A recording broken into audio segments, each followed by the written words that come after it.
A man who knows as much about roofing as Cosby knows about roofies. Adam Carolla. Yeah, get it on. Got to get it on. No choice but to get it on. A mandate, you get it on. Thanks for tuning in. Thanks for telling a friend. We love that about you, right, Gina Grant? That's right. And Alonzo Bodden sitting in for Bald Bryan. Happy to be here. Happy to also be bald. Oh, so yeah. I kind of fit the seat. Matter of fact, I think I was bald before Bryan. I'm bald since 93. Now, is that a choice or is that initially, the way the hair came in? Now. It started out, I had as like the 80s, 90s high top fade. Good. Yep. Kid play. And then my barber one time said, like, because she would shave the sides. She said, what if I cut it all off? And I said, all right, let's try it. And she did it. I never went back. I I can shave it myself and just never. Now, after a couple of years, you just get like, I couldn't imagine having hair. Well, you have a nice shaped head. Some people don't know what's under there. You find that out. You also have to find out if you have a tough enough head.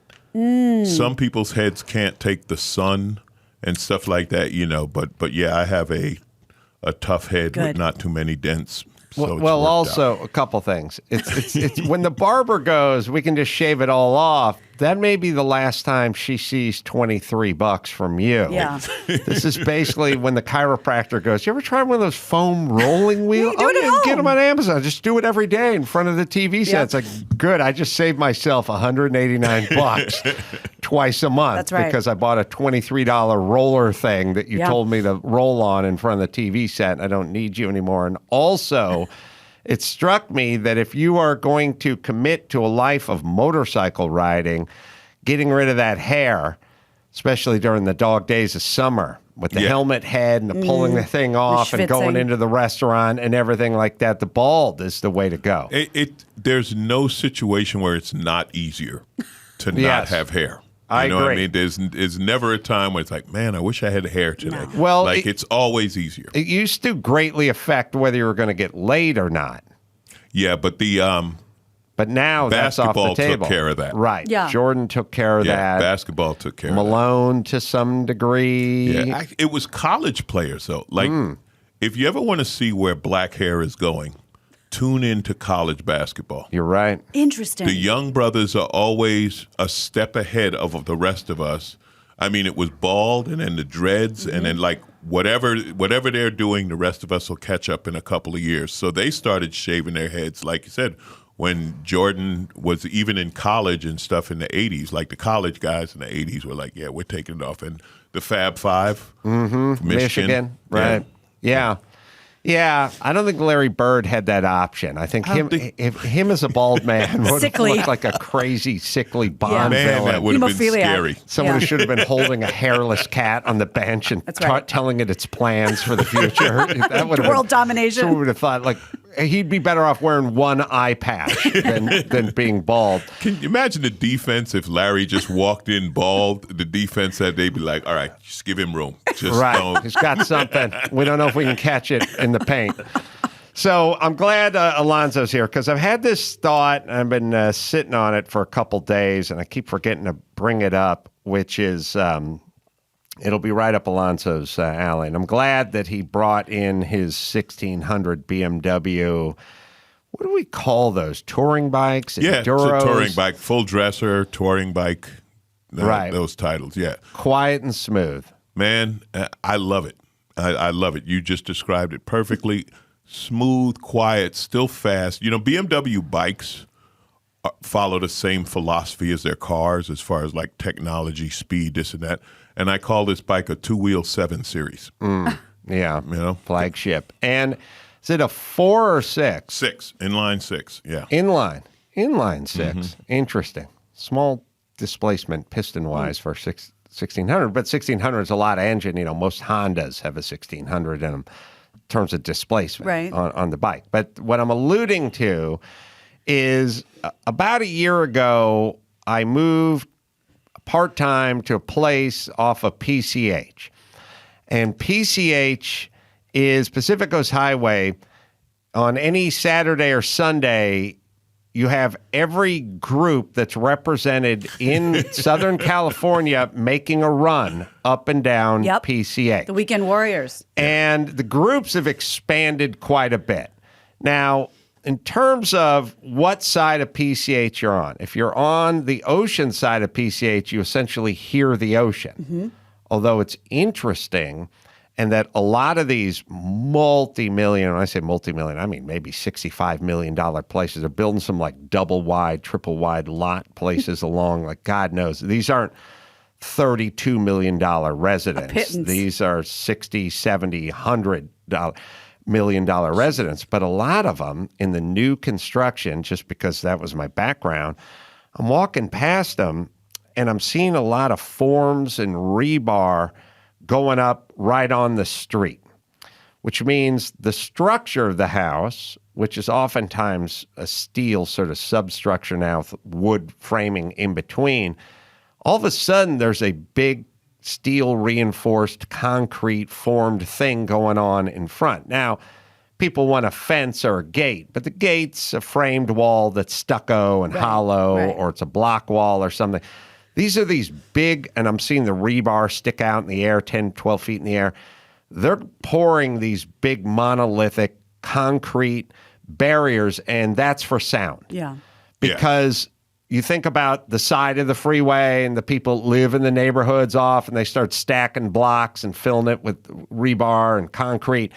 That's for sound deadening for the folks that live on the cul-de-sac underneath the freeway. It just knocks it down. And I realize a lot of the high-end places, look, you're going to spend $75 million on the house. You don't want to hear the guy in the fucking Honda that's slammed with the big coffee can, super trap on the back, just buzzing, throwing revs and buzzing by at 1:30 in the morning on a Sunday, which you get a lot of. So it's interesting that architecturally, they're kind of building that into the super. They're building the big concrete monolith wall on the front, and now all you get is the ocean on the other side. Not that they give a shit, but is it an eyesore for the rest of us? It's just a big concrete wall. I haven't, they haven't stripped the forms, and if I know Malibu, they got a few rules. Oh, do they? So they'll probably say it has to integrate architecturally. Right. There'll be some seashell stuffed into it or something.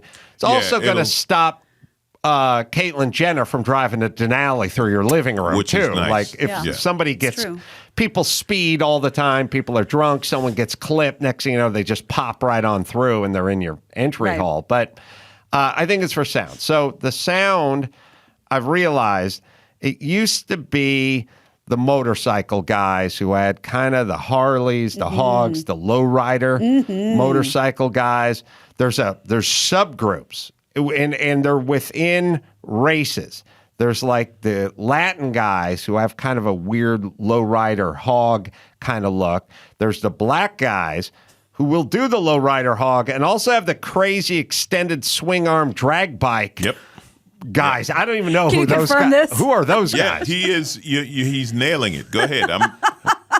You're nailing it. The swing arm, you take the rear wheel and you move it out an extra foot, and it's really for a quarter-mile drag strip. But that attracts the brothers. Okay. Not as many as the lowrider guys. And then you got the white, beard hog, Harley, got the bitch on the back. You got all those guys. Now, none of those guys have baffles, and they're all louder and shit, and the Harley engine configuration mixed with the open pipe is blah, blah, blah, blah, and they're throwing revs, and there's 14 of them coming down in a pack. It doesn't matter if you're sleeping or you're watching TV or you're performing a bris or cutting a diamond. It doesn't matter. They're going to wake you up. Yeah, it's They're jarring. going to wake you up. But now it's expanded. And then there's the high-end guys, the supercar guys, the guys driving the Lambos and the Porsches, and they've got the exhaust system on there too. Now, the stock exhaust is enough, depending if you hit a button or not, and the butterfly opens up and it goes, it bypasses the muffler. Why would you do that? To let me know you have $329,000 to spend on a Lamborghini Huracan. Isn't that kind of a rich man, poor man? Yeah, The rich rest guys. of us just go. The rich guys are making noise in $300,000-$400,000 supercars. The poor guys are making noise on the hogs. Right. But either way, it's an equal amount of noise. Yeah, you know what it is, Gina? It's look at me. Yes, That's all it is. It's look at me. And like you said, depending on the culture, depending on the money, you nailed it. Latin guys, they slam the Harley, they chrome it, they put the higher handlebars on it, and that's their bike. The brothers go with the baggers, which the Harley baggers, with great paint jobs and incredible stereos. Or like you said, the stretch drag sport bike guys. You didn't hit the Canyon racer bikes. Oh, which are right. the guys, the Ducati guys and the sport bike guys. We'll assign them a little more Japanese Blue-Eyed Devil right. groups out of that. They're running, and that's where the younger guys are. That's a young man's game because when you crash, they bounce and get up. Like once you hit 30, when you crash, you ain't getting up.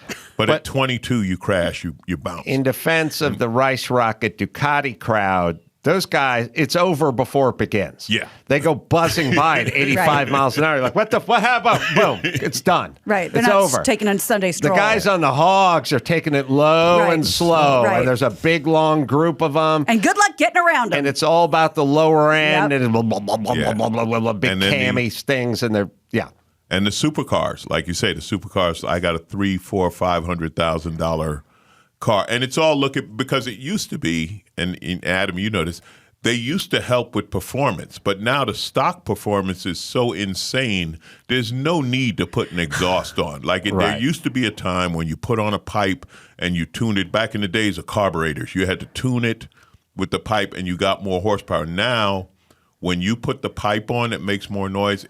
The car performs less. Like the engineers at the factory are so good. And that's why I don't do it anymore. Like to me, it's like, listen, it's more fun to pass you quietly, right? You're making all this noise, and I like to just shoot past you with no noise at all and be like, what's all the noise about? I thought we were going fast. Okay, so wait. So now I have a question because I thought the theory was not to be, like the jerk-offs that are extra loud, but the reason why you can hear a motorcycle going by is for safety. Your vibe is more of a Jetsons vibe. No. The biggest myth, the loud pipes save lives, biggest myth in the world. Loud pipes annoy people. And I'll tell you the proof. Sound is directional, right? Mm-hmm. Sound, like if you have a speaker, the best sound is in front of it. Well, when you have a loud pipe, the main noise is behind you. Right. You've already, so if somebody's going to hit you, they were like, well, they're not going to hit you from behind. Right. You know what I mean? It's the person turning left in front of you 150 feet that's going to get you. So unless your bike, the ones that are so loud, they set off the car alarms and stuff like that. But then I've been around it. You do not want to sit on something that loud. That's when you're pretending you're cool, but you're really like, fuck, I'm deaf. I can't hear a thing. Well, there's a new category. And then an interesting subplot, which I always think about, which is I have worked around a lot of Latino guys in my day because that's construction in California. Que claro. And they're quiet. They're a quiet people. They're not, now, I'm not talking about the brothers with the big swing arms. They like to talk. The white guys with the Harleys like to talk. But the Hispanic guys are quiet guys. So it's a weird juxtaposition of, hey, look at me, and then as soon as I get off the bike, I got nothing to say. My thing is look at me because I got a shitload to talk about. Their thing is like, look at me, and then once we look at you, they go, I got nothing.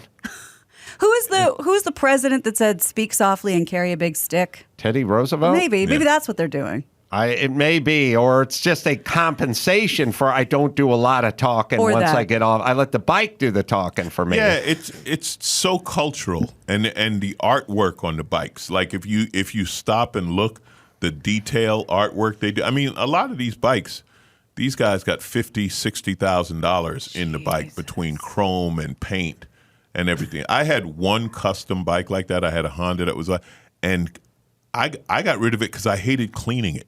Like when you got to clean that much chrome and it's all intricate and detailed, I'm like, no, man, give me something I can clean with a hose. Like I just want to wash it. So I respect them, but yeah, it is annoying And like you said, now the people, like if you have enough, again, this is our society, right? If you have enough money, then you don't listen to a loud PCH.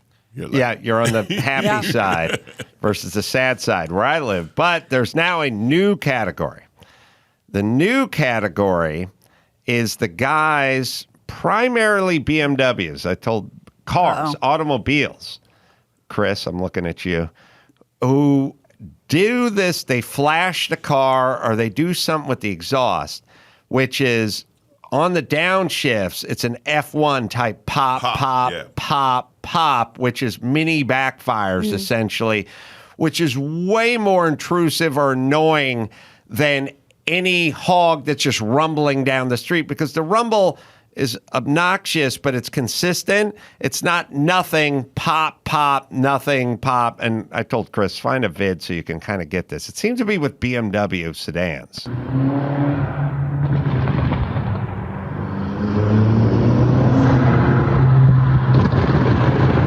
Sounds like gunfire. Yeah, if you're in Vietnam, you're diving under your sofa right now.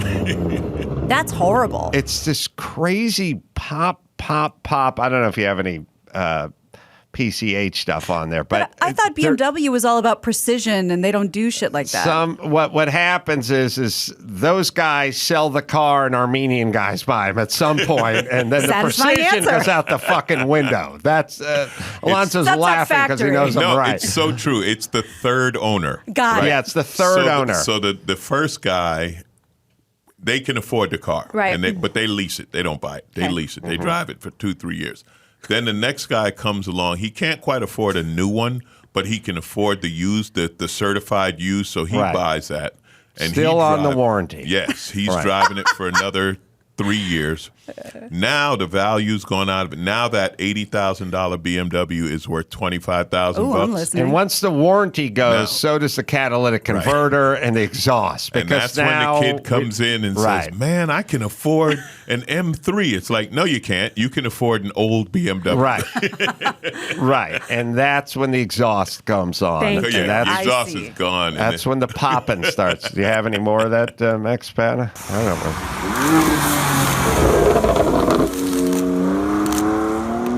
Yeah, it's that downshift pop gargle thing. And now there's whole flocks of those guys.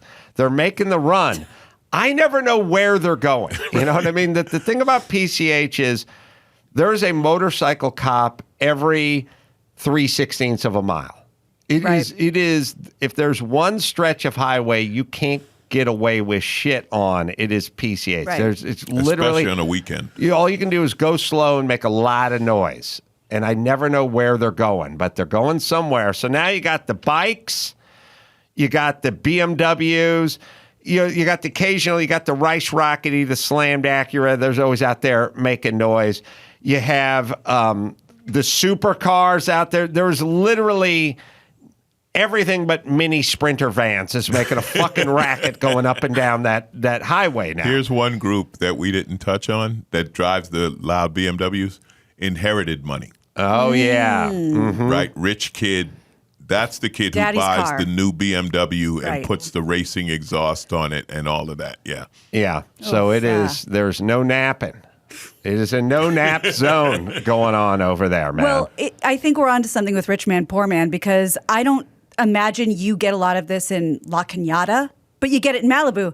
I get it in my neighborhood. Oh, yeah. Rich man, poor man. Yeah. But at tip of the cap to Alonzo in the touring bike category, because they are the silent killers of the road. I looked out. They make no noise. It is a fucking Jetsons bike. It makes that great little noise. And by virtue of the fact of the mindset of the man who is attracted to this, they don't want to fuck with the exhaust. No. BMW got it right. It's quiet. And also, I think about other human beings other than myself. Right. I don't want to have to pop up and do an early morning hit and wake up everyone in the neighborhood. Like, it's nice. Yeah. And as far as like machismo goes, I think just based on Alonzo today, we can say very fucking secure man. Yes. Quiet bike, hot pink sweatshirt, I am all in on I your haven't. vibe. I call it salmon, Alonzo.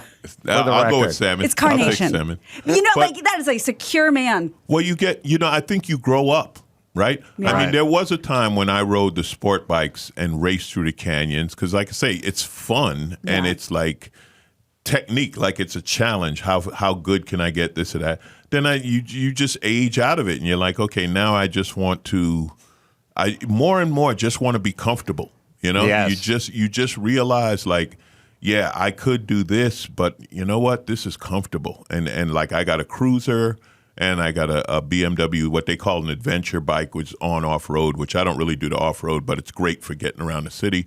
But yeah, the whole race bike thing, like I don't knock them. Yeah. Because I get it, because I used to do it. Yeah, so I'm not there. going to knock you for something that I did. Now, I'm not going to be that cranky old guy like, hey, these kids.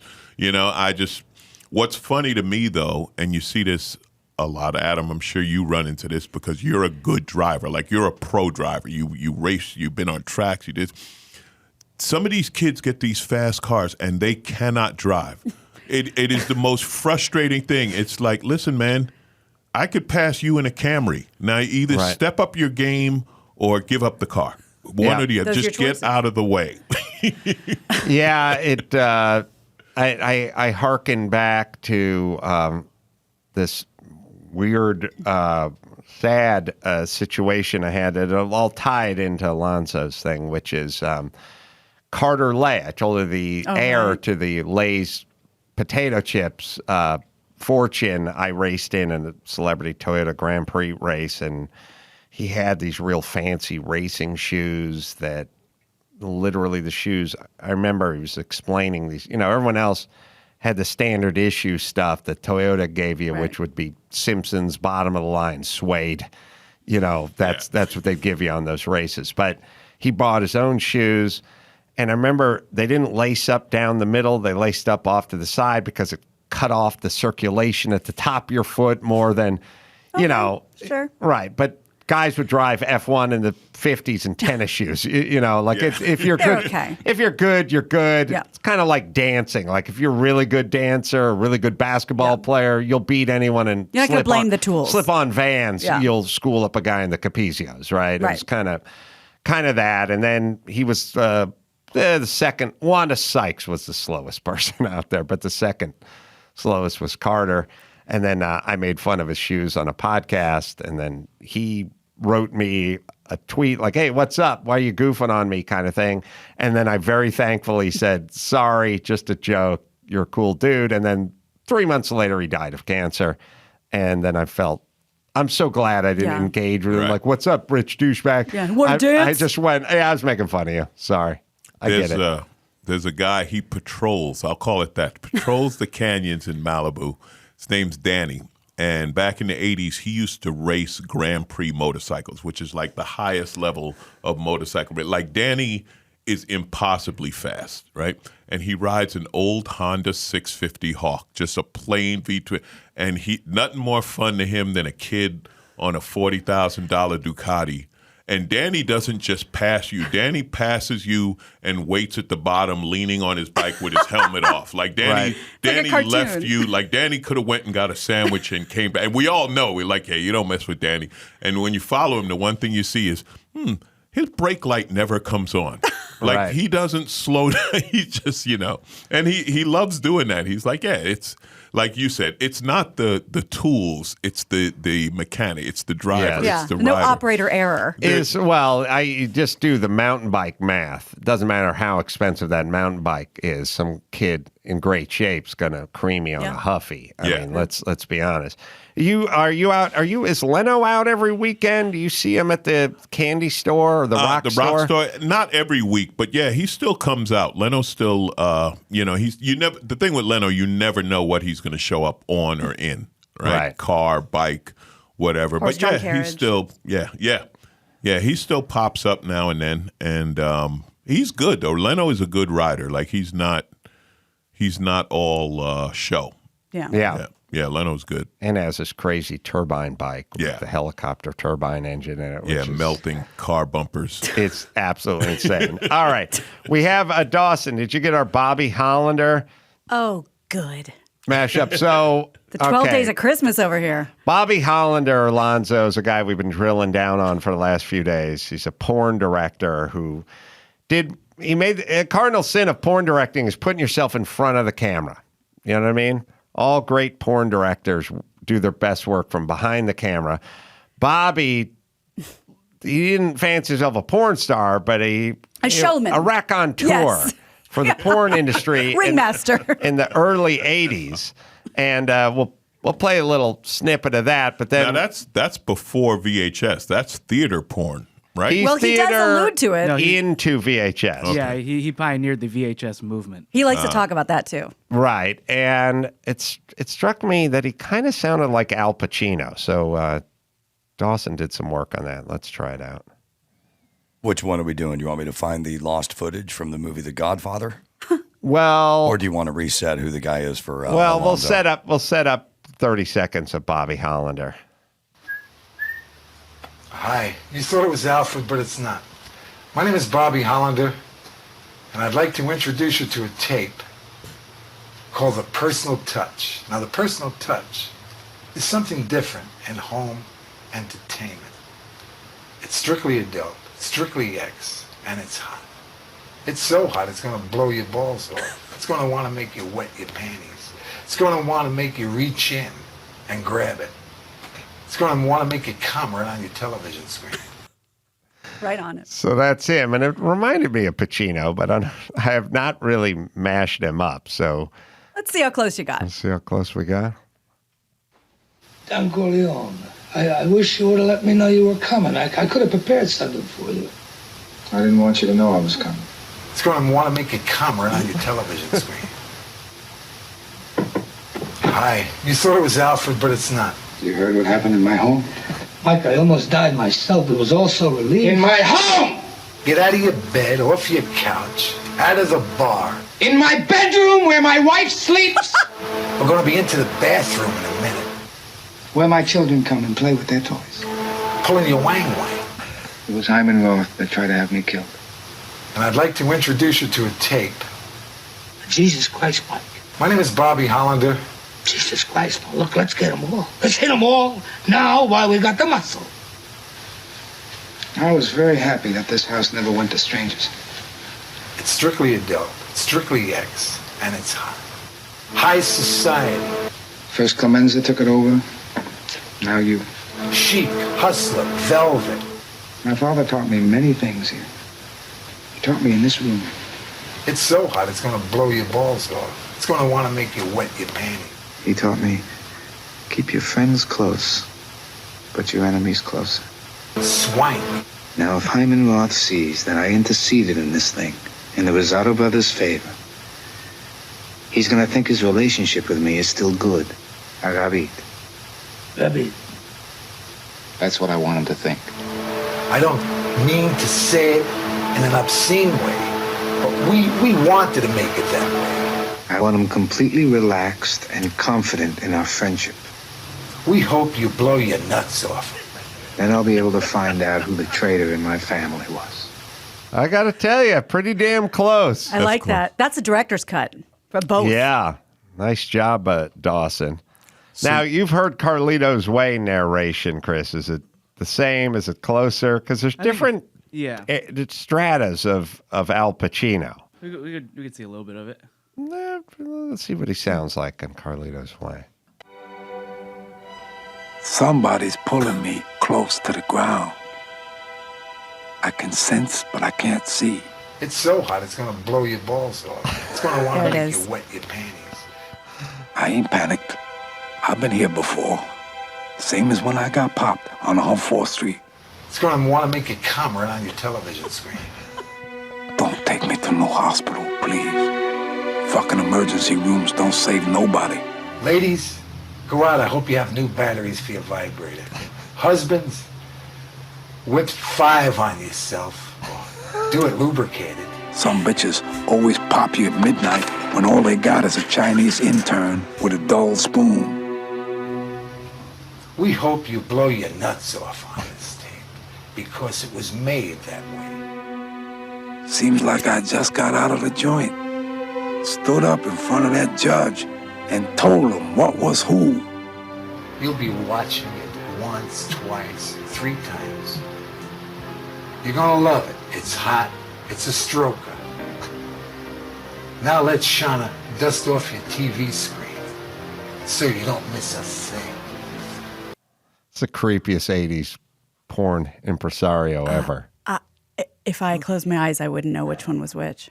Also makes it's interesting about human beings because, Bobby Hollander, well, I'll put it this way. Al Pacino, everyone's heard of. Household name. Most people have heard of Bobby Hollander, but not all. Yeah, there's a few out there under a rock. He sounded the same. He almost looked the same. And he had some chops. Well, he could have been coached up. This guy, you know how women will say like creepy, like, I can't tell you what it is, but I know it when I see it. Yes. Mm-hmm. Like they could use him to say, see that's what creepy is. Yes. That's everything defined by creepy rolled up into one guy. It violates every sense. Right. And also not being fat or bald or having a hook for an arm. Like it's hard to be super creepy. Full head of hair, 160 pounds. More effort. You know what I mean? Like he's really got it. That comes from inside. That's deep.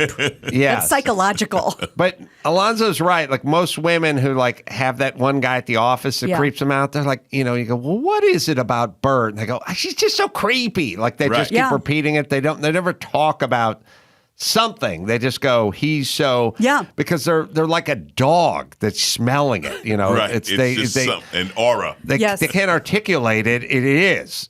Yeah. And it's a must It's that they're a must. putting off. And there are good-looking guys that are creepy. Because Yes. I know we've said, well, if it was, John Hamm, and I get that. But there are guys, there's something a little bit fucking off. Yeah. Well, I think Alonzo has it. That is the creepiest you get is where we can't even assign things to your creepiness. You just are creepy. You're as just a creepy. whole. It's just, that guy was just kind of like, like there's something, Yeah. I'll tell you this, like if anyone came up missing or anything, it's like, Bobby, come on, we know.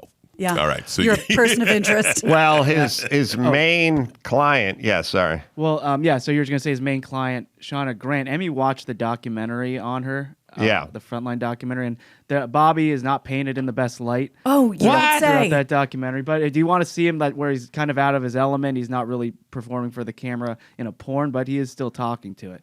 Okay. This is one of the how the documentary ends Bobby's story. Debbie's in there getting makeup on now. Bobby Hollander is on probation for cocaine possession. Each weekend, he must clean up highways for the California Transportation Department. I've been here 16 or 17 days working with this crew. Some of the finest guys in the highway and freeway business. So Bobby gets community service. Yeah. For cocaine, and Shauna Grant gets has a little coke issue. A big coke issue. And this could be Al Capone with tax evasion. That's what they got him on. Right. We don't know. Well, we'll follow up. The Shauna Grant thing is haunting, but interesting. We'll follow that up in a second. Do that in the next quarter. First, I'll tell you about 1-800-Flowers Valentine's Day. Man, it pays to plan ahead with 1-800-Flowers.com. First dibs on great deals, the best selection of roses, guaranteed delivery. But let's not wait. Amazing offers for my listeners. 24 sorted roses for $39.99. Or you can upgrade to 24 red roses for just $10 more. The stuff is picked at the height of freshness. They take care of it. They deliver it, and it lasts so much longer once it gets to you. You got to jump in, though, because get in early and get in line and get your order in so we can guarantee that you get delivery by Valentine's Day. 1-800-Flowers. Again, they're picked, they're cared for every step of the way, shipped for long-lasting beauty. And bouquets are selling out fast, so lock in your Valentine's delivery date. Do it today. 1-800-Flowers.com, right, Dawson? To order 24 sorted roses for $39.99 or upgrade to 24 red roses for only $10 more, go to 1-800-Flowers.com, click the radio icon, and enter code ACS. That's 1-800-Flowers.com, code ACS. Hurry, offer expires Friday. Alonzo Bodden's going to hang with us. We'll get you caught up on Shauna Grant's tragedy, and we'll do that right after this. The Adam Carolla Show presents Alonzo Bodden's birthday cocktail party for June 13th. Let's see who's invited. The first lady of the United States and slave owner, Martha Washington. The mathematician with a beautiful mind, John Nash. Actor Tom Halleck joins us. Former WBA World Heavyweight Champion, fighting out of Gatesville, Texas, Mike Weaver. Tim Allen joins the party. And here's British singer-songwriter David Gray. From Weezer, Rivers Cuomo. It's Captain America, Chris Evans. Let's welcome Michelle from Full House, Ashley and Mary-Kate Olsen. And look who's here to crash the party. From Jackass, Steve-O. Alonzo Bodden on the Adam Carolla Show. Yeah, I worked with Mike Weaver and his fighting triplet half-brothers all those years ago. Such a brick shithouse. I know I say that every time Weaver comes up, but I have a bizarre obsession with the guys.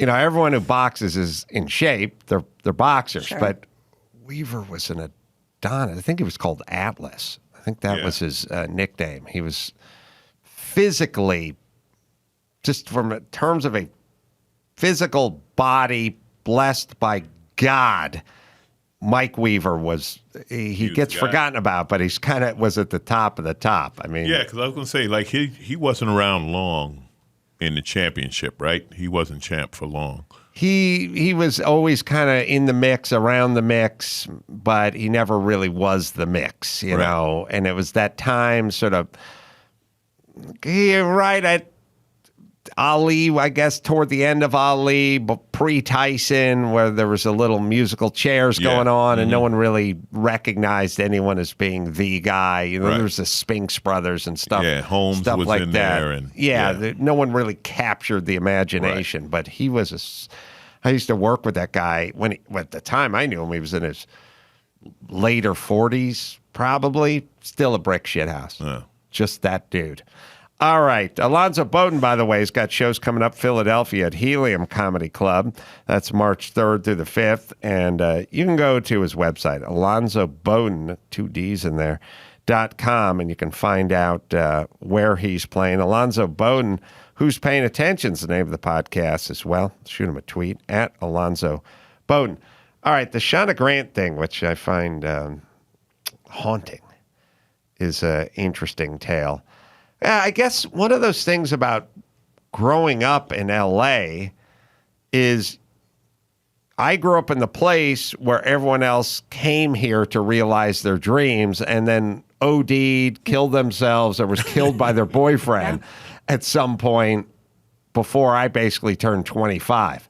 But I don't know why, but somehow being here and having them all show up here with these crazy dreams made me, I don't know if there's a soft spot in my heart or I noticed it more. But Shauna Grant, sorry, do you have her story? Or Dawson does? I vaguely remember this. She was like a big porn star in the early 80s. Well, she was born in Bellflower, but early in her age moved to Farmington, Minnesota in 1973. Her dad had a job as the Central Telephone Company of Minnesota. She was a cheerleader in high school. One night, she took a bunch of prescription sinus pills in an attempted suicide. But the family never addressed that, apparently. They even went to therapy sessions, and it never once came up that their daughter tried to kill herself. She left Los Angeles. She left for Los Angeles with her boyfriend. And then she went to the World Modeling Agency in Van Nuys. Oh, boy. Never a good move. That sought recruits for, quote, figure modeling. Mm-hmm. I've done that. Her boyfriend went with her. Yeah. The agency's owner set up a softcore pornographer, pictorial themes, published in Club on a camping set. The agent said that this girl was incredibly young and naive. She was unhip and non-LA. But that worked out for her because she had that girl next door looks and attitude. Appeared in magazines like Chic and Hustler and Swank, Penthouse.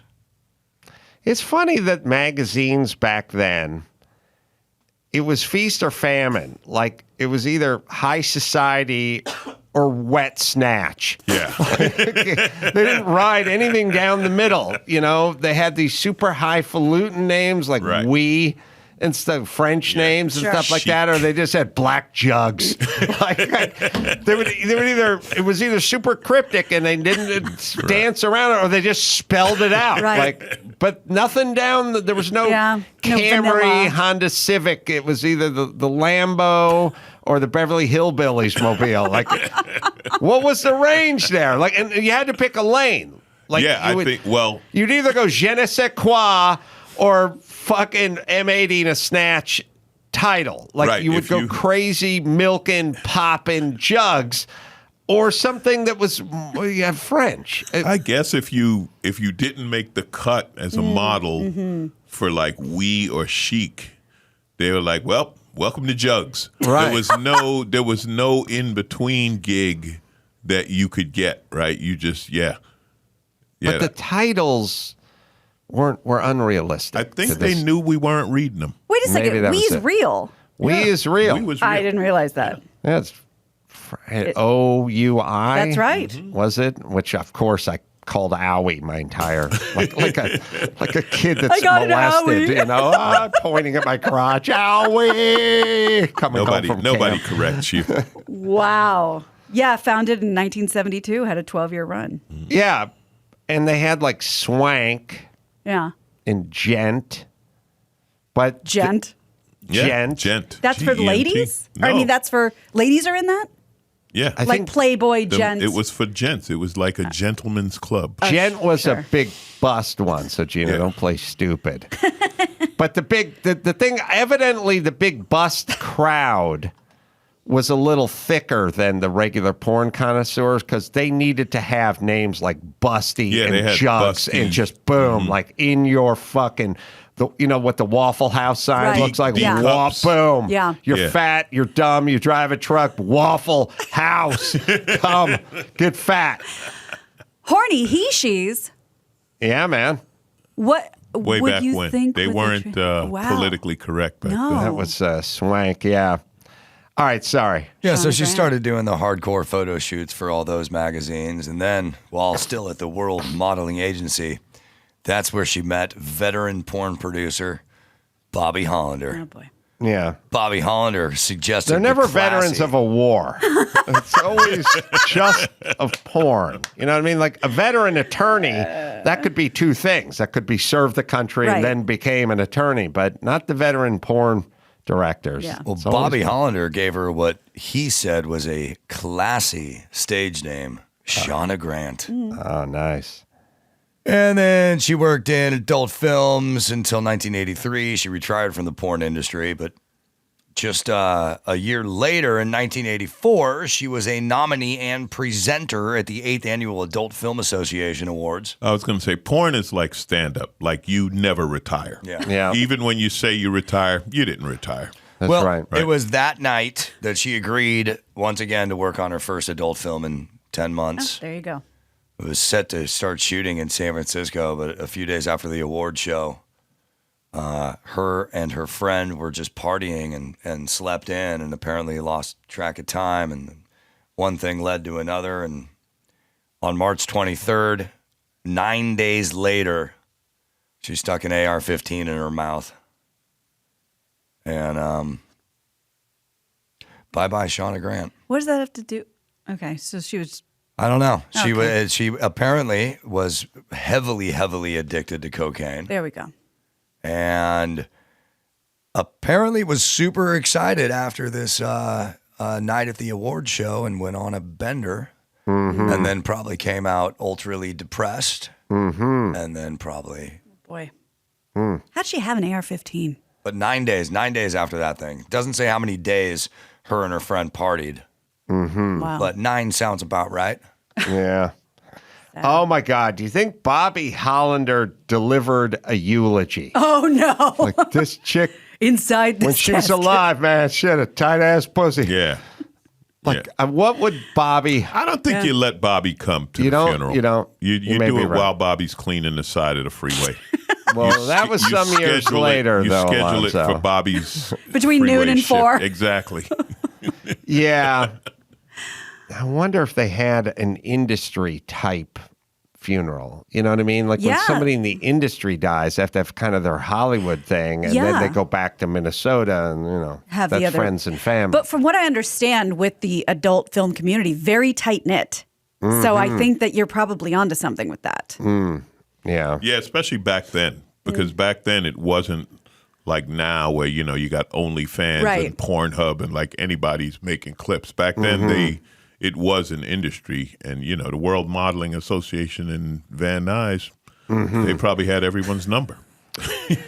All right. There's something so sad about the World Modeling Association in Van Nuys. Well, the good news is as I obsess on Bobby Hollander in my youth, I have these little flashes, and so I called Chris today and I went, "Tell me if there's something called Bobby Hollander's porn bloopers." And he's like, "Nope." And then later on, he's like, "Yep." So you mean Bobby is made mistakes? Well, this is all I want. He was kind of the Alan Funt of it. Like, I don't know if he was physically there, but he's willing to talk about it in a comedic fashion, and that's all we need. Yes. So we've seen the serious side of Bobby Hollander, but there's another side the to the man. artistic side, I would. Yeah. Yeah. He unbuttons another button like on Al his shirt. Pacino did Carlito's Way, and he did Jack and Jill or whatever the Sandler movie is too. But I mean, he's got range as an actor. Did we order that? We didn't order it. I mean, there's part of it that's streaming, so it's not branded. He's like in one of the scenes of this whole blooper compilation. Worth it. That's out where he scolds the cast for too much chatter and not. He's not talking enough. Not enough obeying of his commands. Wow. Yeah, he ran a tight ship. that you have to say about the man. Yeah. The set being the ship. Yeah, the porn set. I understand. It's not an actual vessel. Metaphor, yes. Yeah, right, metaphor. Right, but he ran a tight one. Yeah. All right, well, we'll see if we can find more of that, because I have a vague recollection of renting Bobby Hollander's porn bloopers, because like when I was like 19, I was like, well, I like porn and I got a sense of humor. Like, where's my peanut butter cup at the rental place? This you know is what I mean? all bringing the 80s back to me. It like just 100%. Shauna Grant, sadly, that was the 80s timeline, right? Yeah. Early 80s, partying on cocaine, then you peak, and then you come down, and then you were dead. I mean, that story in the 80s was common. Sensitive race-related porn question, Alonzo. Yes, sir. Because it's happened to me. More the guys on the Ducatis than the brothers with the big swing arms in terms of racially. But I do remember being in the aisle. You'd have to go to the porn aisle. You'd have to run in. There'd be other guys there. I was looking in the Asian section. Asian guy walked up on me. Homage, insult, appropriation. You know what I mean? I like the black ladies too. What if I'm perusing the black aisle and Alonzo Bodden comes in? Yeah. You know what I'm saying? No problem. Tip to that show. And I'll tell you why it's no problem. Because nobody in the porn store was looking at the other guys, right, to see because there was always a little bitty like, I shouldn't be doing this. Shame. Little shame. So you're not looking at the other. But no, everybody had their, I'll call it your variety of tastes. So yeah, so that would be good. That would only be something if you were like publicly out there as a racist. Aha. You know what I mean? And then you're buying black porn. You know what I mean? Right. Yeah. No, you're right. okay, Adam. You're only rumored. You're only rumored. All right. You're not nothing public. confirmed. Yeah. All right. Yeah. Nothing confirmed. So all right. you're So no rumored. judgment there. No. All right. Well, let's just grab that in writing real quick just before you leave. I don't want to stop the show, but I'd like to have my papers with me next time I get popped. We have Bobby. So I did find a title called Bobby Hollander's X-rated bloopers, outtakes, and embarrassing moments. Not available even to get on DVD. Oh, that's what I rented. Yeah, but 1984. That would have been me. There's one review on avn.com that kind of... I left it, so you don't have to read it. Okay. No, go ahead. All right, so this review was from 1984. I haven't quite figured out why, but I'm fascinated by this character, Bobby Hollander. On the surface, he appears to be the kind of guy who hangs out at local bus stops to greet the new girls in town. He's hysterically crude, obnoxious, egotistical, and majors in toilet humor. In his blooper video, we are treated to some precious behind-the-scenes outtakes that are a must for any adult video collector. Imagine Sharon Mitchell breaking wind on camera, or pretty Jean Harlow refusing to utter a certain derogatory comment because she doesn't talk like that in real life. Ron Jeremy and Bobby square off in a great battle of egos as Jeremy attempts to run the sex scene his way, while Hollander slowly blows his cookies. That's probably a metaphor. Laurie Smith and Shauna Grant give Hollander's volatile temper a true test as they continue to muff simple lines during a promo, and Joanna Storm is temporarily blinded by pina colada mix during a massive simulated wet shot. Wow. Okay, we need this tape. Yeah, Chris. I don't know who you can spare, but this has to be a 24-hour-a-day project for somebody back there. I told you it existed, Max. What is the title of this again? Bobby Hollander's X-rated bloopers, outtakes, and embarrassing moments. I'm betting Bobby bought every copy and destroyed them. That's possible. Could have been, because I went down to the Video Plus. You want to talk about embarrassing outtakes in life? I haven't told the story in a million years, but in 1984, I was about the bottom of my bottom at that point. I'd lived in an apartment with 3 dudes. I drove a beat-up truck, making $7 an hour doing construction, no insurance, sharing a futon with a roommate. Like it was just like I was. The captain of the football team days were well behind me, and I was just a poor ass civilian. And but I had a sense of humor, and I liked the porn. I remember Bobby Hollander from earlier in my career, so I was like, I'm going to rent this one. And when it came time to return it, I remember. Of course, I didn't have a credit card or debit card. There was nothing. I didn't have a credit card for another 10 years. The credit card I had 10 years from that was secured from the Bank of Hoven. You give them $500. They give you $300 worth of credit. You had a Bank of Hoven secured credit card. So I got all the change. I owed them like $1.35. I got all the change from the ashtray in my Datsun pickup truck and pennies and nickels, and cobbled it all together. I knew it was going to be $1.35. Picked like the hairs out of it. Walked in there with a handful of change and the porn bloopers. And a chick I went to high school with was working behind the counter. She's like, next. And I'm like, no, let them. Oh, Adam. I was class clown, big man on campus. And I got a handful of nickels and Bobby Hollander. Fucking humiliating. You haven't told that story in a long time. She tells that story every time your name comes up. Oh, that's good. Yeah. Let me tell you something about Adam. I would say that's true, except for I had her killed by Drifter shortly later that night when she left the Music Plus. All right. Well, now how does one get these videos?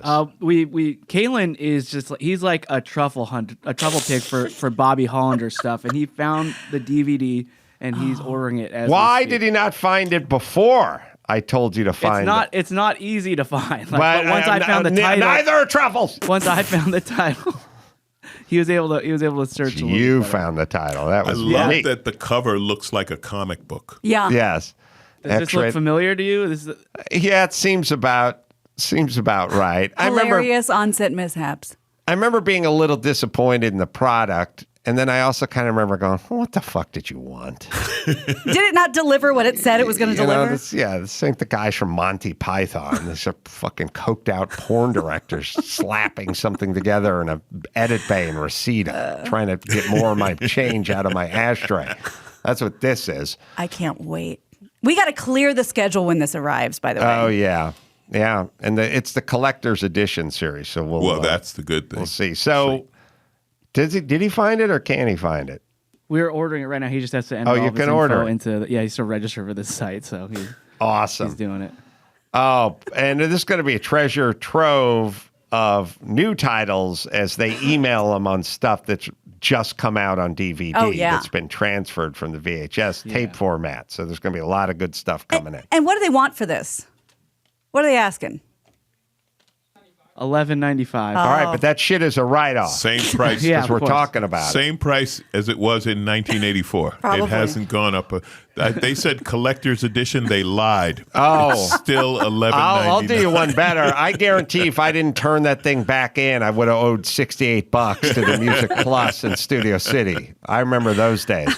All right, we'll take a break. Want to do trending topics next, Max Zapata? We'll do that right after this. All right, here we go. So yesterday, Gina showed us that Michael Rappaport video where the guy was stealing from the Rite Aid, and then we talked a little bit about the security guard. Yeah, and had no thoughts on it. No thoughts, and then we kind of just came to the conclusion, like, well, why? Why even bother? Well, there's a whole movement with that kind of mentality, and it's a huge subreddit on Reddit. It's a big community on Reddit. Over 1.7 million subscribers. It's called anti-work. Mm-hmm. Yeah, and all these and there are a lot of different definitions of what that is, and but basically it's like just the work system is just messed up, low pay, bad hiring practices. We need some change, but other people are just thinking, I just don't want to work, right? So their longest tenured moderator for this subreddit actually went on Jesse Waters' show to do an interview because Jesse had some questions, and so I have a couple clips from that. So this is Doreen Ford, an activist, and she's explained to Jesse first what anti-work is. We're a movement where we want to reduce the amount of work that people feel like they're forced to do, and so we want to still put in effort. We want to put in labor, but we don't want to necessarily be in a position where we feel trapped. But yeah, absolutely, people still want to do things. They just want to do things where they feel rewarded and they feel like they're in a good spot in their life and that their job respects them and stuff like that. Yeah. Is Doreen a dude? Trans activist, yes. Okay. Yes. So there's a whole bunch of stuff, everybody. The notion that you're supposed to like your bottom of the barrel shit job is not what we want. We want discomfort in that. Like, how nice do you want prison to be? You know what I mean? I don't want to stay. You want people in prison going, I never want to come back to this Right. fucking place again. And that's the way I felt when I worked at McDonald's, when I hovered over the grill when I was 15 and a half. You want that. Right. And then you want that to motivate you Onward. to either get from the grill to the front counter, to get to the junior manager spot, to get to the manager spot, to get the owning franchises. To leave McDonald's. Or to get the fuck out of there like I did, like just all together. Yeah. So, you know, a little pain. You know, you got to make that pearl with that grain of sand and a little irritation. Entry level sucks. Right. Yeah. Like that's just how it is in so many things. Like that job. Yeah, that entry-level job sucks, and you should want to move up. And they do this thing where it's like, I work the hardest and get paid the least. You work the hardest in that you sweat the most, but you don't have any ability or skills. It's all laid out on the construction site. The construction site is, you show up at a construction site, they hand you either a broom or a shovel. That's it. You have no skill, zero skill, and you do the grunt donkey work for as short a period of time as you can before you can get out of the hole and get into the house and do some apprenticing or something. And then at some point, you'll work your way up to finish carpenter, and then you'll get to foreman, and then you'll get to job supervisor, whatever. It all gets less painful, and the money, as as you get more air conditioning, you'll get paid more as well. It's all on a construction site. But we've decided, first off, they do that thing too where they go like, I'm a mother of 3 and I'm 51 years old. I can't support my family working at McDonald's. It's like saying I have twins. I'm in my 50s. I dig ditches for a living. How can I? No, you're not supposed to. These are high school jobs. These are out of high school jobs. Right. And in high it's school not supposed jobs. to be a career. Right. I mean, there's the minimum wage has gone up over time, but it's still a minimum wage job. So it's still, you got to start out. You got to start somewhere. It's I basically I had and one not of those stay. jobs. I was slinging hot dogs for Needix. Needix used to have hot dog stands in the subway stations in New York. Really? So you'd be underground for Delicious. 8 hours Steamy. selling hot dogs. And it was like, oh, yeah, I'm going to school. That's what I call those jobs. I call those jobs go to school. Like the guy who's the parking attendant at the self-service garage, and he's handing you the ticket, and you're like, man, I hope you're in school. Because literally the machine that can do your job is right next to you. You're standing next to it. Right. It's basically they're jobs that anybody could do, and then there's whatever Dave Chappelle does. So then he'll get paid the most because now he can go down and do the ticket at the parking garage job any day he wants to. He's not going to do it, or the McDonald's job or the ditch digging job, and he's not going to do it. But we're having this perverse relationship with like these people work hard, they deserve respect, or they barely get paid. You expect them. It's all about habits, and it's all about working your way up and out from whatever this thing is. And no, it is not supposed to be rewarding. Yeah, the only reward is the paycheck, and if that's not working for you, move along. Right, and you try to do it for as short a period of time as possible. But I have an efficiency question for you because I know you're all about efficiency. I know that's sort of wiped off on a lot of us. And you think of, and I don't have the statistics, but you think of other nations, Europe, that's like the whole country closes down for like 6 weeks and everyone goes on holiday, or it's expected you go for 2 months. And these are, like we're talking France or whatever, Spain, like they're first world countries. It's not like, well, what have they accomplished? Like they've accomplished stuff. Are we being inefficient by not working harder? I mean, working smarter. You know what I mean? So we can take a little more time off for life. Well, I think the thing about this country is you can, the life you're speaking of, become a school teacher. I'll give you 3 months off every but you're not going to get rich. And you're not going to have the kind of life you want, but you will live a kind of a life. Like I essentially work a lot of weekends. Right. So, what am I doing this Saturday? This does I'm not working. apply to us. What am I doing next weekend? Sunday, I'm working. Then the weekends after that, it's travel. It's like, so I choose to work weekends, but then I get paid to work weekends. Right. And if I wanted to take the agreement where I got my weekends off and my summers off, then I'd be a school teacher, but then I couldn't complain about the compensation because I entered that bargain. What we're doing now is we're giving people jobs that are, stand by the door at the Rite Aid. I mean, it's pretty easy gig. Just a warm body. And then we're going, this isn't gratifying. What the fuck? Or how come I'm not being richly compensated for it? Well, it's never going to work. There's no math that ever works that way.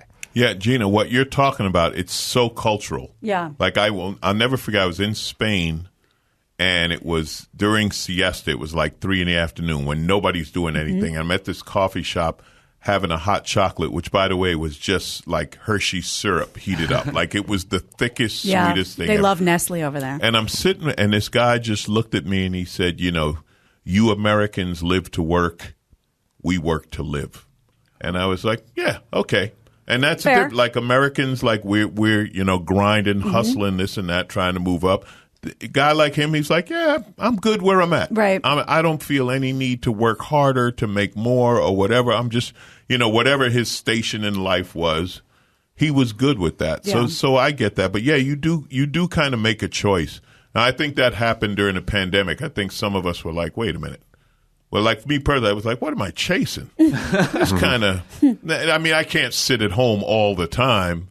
But I've spent more time home since, whereas before I was on the road 40 plus weeks a year. Now sometimes I look at my dog and I'm like, man, you got it figured out. Yeah. Well, I think that's the thing. I think that's the thing because like people with a regular office job realize quickly, I don't need to go in. I can get this shit done on my time and I can get it done way faster with no one bothering me at work, whatever. So I'm just wondering efficiency if that's something to think about. I think the conceit is wrong where we go, I need respect at work and I need to be treated this way. It's like you earn all of that. You'll earn all of it, or compensation. You'll earn all of it. It's all the guys I know. Alonzo comes from this background because he was an airplane mechanic before this. The guys that are really good are always in demand, always get paid, sought after, and they do get respect. And the guys that aren't, don't, and won't. And we want to somehow graft on to, like, why don't you have the same respect for Bobby Hollander as you do for Al Pacino? It's like, we don't. You know what? I got to look in the mirror for that one. You're right. They do different things. Yeah, there's people, there's different levels. And, nobody like consciously disrespects you if you have a crappy job. As a matter of fact, I think a lot of people sympathize because we all had a crappy job at some point. I remember seeing a security guard at a club, which is a job I did for real one night. It is the worst job to stand around and watch other people have fun. But I played security guards in movies and TV shows. And I remember being in Vegas and they had, the line and the list and this. And I just walked up to the guy and I said, I play you guys in movies. And he just started laughing and was like, go ahead in, man. Just go in. And it was like, because people are like, oh, it's great. It's a crappy job. You're holding a clipboard watching hot people go have fun. Yeah. And you're outside all night. That job sucks. I all will, right? and I'll I saw that movie, Girl Next Door. That's right. One of my many. I'll put even a finer point on it. After I was well established doing carpentry and I like worked for myself, I'd just work alone. I'd show up at people's houses. I'd do dog-ear redwood fences. I'd do cabinetry. I just pull up my Zuzu Trooper, unpack my tools. The homeowners would be gone half the time, and I'd just be there with my radio on, just working. But it wasn't social enough for me. I was bored. I didn't have anyone to talk to. And so when I got a job as a boxing coach, I only made $20 a class for a 1-hour class. And I only You mean per student? No. Okay. And I taught like 4 mornings a week and like a Saturday morning class. So I made $100. But it was a bunch of people, and they were like the winners of the world. They were like, I had a guy who was a Delta airline pilot. I had a guy he was the editor-in-chief of the Los Angeles Times. I had like successful people, the kind of people who take a 6 a.m. boxing class on a Wednesday before they went into work. And I loved socializing with them. I loved leading them. I love it. And so I was like, well, I'm not getting paid any more than I did when I'm kind of getting paid less because I would get 15, maybe $20 an hour, but I'd work for 8 hours and get paid a little bit. This is just an hour at a time. But then I could work out a little after class and then go do my carpentry. And it was like, all right, I'm not getting paid, but I do like this environment better. I do like these people better. Like, you're allowed to go, I don't choose to be alone all day, or maybe I do want to be alone. Like, I don't like a job as a waiter or waitress or bartender or something. Maybe I want a place where I can get my thoughts together. Like, you're allowed to leave.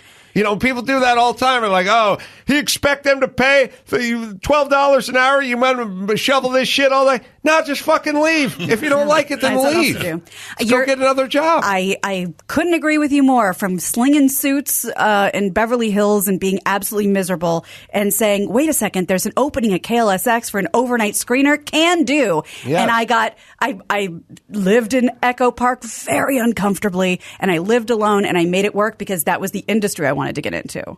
Right. And 22 years later, you're about the same. That's true. I've only moved half a neighborhood. All right, next, Pat. What else? So Doreen. So Jesse's now like, are you trying to promote laziness. And she actually says like, no, laziness is a virtue. And she kind of goes into that. And then Jesse goes, well, well, he just asked her, how many hours should we work a week? How many hours is a solid work day in your ideal society? Sure. I mean, I think as much as people want. I mean, I personally work. I have like a 20, 25 hour work weeks, which I think is fairly good. So I would like less work hours. And what do you do, Doreen? I'm a dog walker. A dog walker. Okay. Yes. But I would love to teach. I would love to, work with people and stuff like that. What would you teach, Doreen? Philosophy mostly. Just introduction to philosophy, critical thinking, reason, stuff like that. Okay. So this clip that we just saw has been circulating the internet, and to the point where this subreddit were so angry that she was the representative for them because she totally did it wrong, right? Well, I'm sorry. Can I just say she only works 25 hours a week and she couldn't find 5 minutes to make her bed? In the background. That was a tough studio she was in. Yeah. Yeah. There's also a thing, too, when you're a shit student, you hope everyone else is a shit student. You always can tell people who have herpes because they try to talk you into having herpes. You got herpes, right? That's okay. No, ever had a cold sore? Everybody has it. When I was a kid. Well, then you got herpes. Technically, that's herpes. I was Welcome to the 13. club. Oh, no, you got it. Okay, you have it. You have it. Like, the people that don't fucking go out and get some while the sun is shining are trying to talk everyone else down as well. Or then they're making, who you know, daddy's money, all the sub arguments, the lame and sub. But yes, Max Spada. Yeah, so they removed her as a moderator. No. Oh. They made the subreddit private for a while. Now, and it was a huge thing on Reddit, right? And then they created another subreddit called Work Reform. They reimagined it. And they're like, that's what we should have called it from the beginning, not anti-work. Mm-hmm. And that one's growing already. That has like almost 400,000 subscribers in like a day. Is there a new philosophy? Yeah, it's most people want to work. We just don't want to be exploited. And we want reform. We have the power. Never forget that. You can't be exploited. You exploit yourself by not quitting. Yeah. I will say this for Doreen, 25 hours a week of dog walking, that's a lot of dog walking. That is. Yeah, that's a lot. Right? I mean, a dog, how long do you walk a dog? 15 minutes? A half hour is like a good walk with a dog. That was, my dog, Phil, 110-pound lab. Which Alonzo thinks is cute, by the way. He doesn't go in a straight line, and he's not trained. And so walking him, I was saying this the other day, when you walk Phil, it's like when you hook on to a marlin on a fishing boat and the thing goes under the boat and you swing, and then someone goes, swing it around, and it's coming to the other side, and you knock over stuff and duck, and now he's running on the other side of the boat. Like, he doesn't pull straight. He pulls to the side or he pulls to the other side. So you can't just take him for a straight walk. He yanks one way, then he yanks the other way. And so he's such a pain in the ass to walk that he's getting less walks from me because I want to take myself for a walk. And I can't take myself with Phil because he pulls too hard. They told me, not Gina, in regards, they told me when Hulk was a puppy, they're like, oh, you want to train him. Like, you do not want to walk an untrained Great Dane. Like, they just get... That's Marmaduke. They're goofy and funny, but they're strong, and so he's trained pretty good.